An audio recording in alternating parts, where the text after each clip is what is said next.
Hey guys, thank you for jumping onto this video on how to create a double exposure effect by creatively blending two videos together. So if you find real value from this video, make sure you hit the like button, comment down below and subscribe to the channel if you have not done so. With that being said, let's get started. Create a new video with your main clip. So this is our first clip for the double exposure.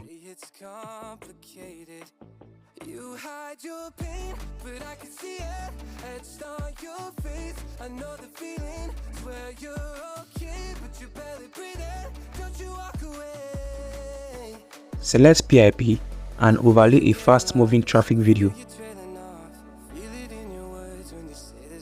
Tap autofill for full screen.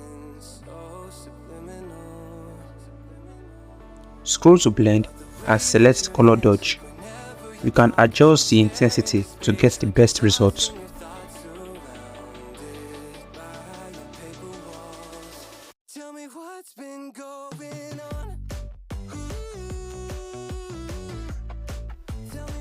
Move to the end, split and delete the excess parts.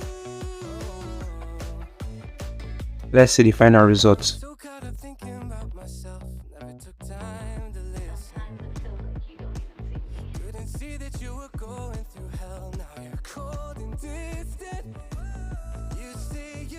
Thank you so much for watching and much love I got for you. Peace.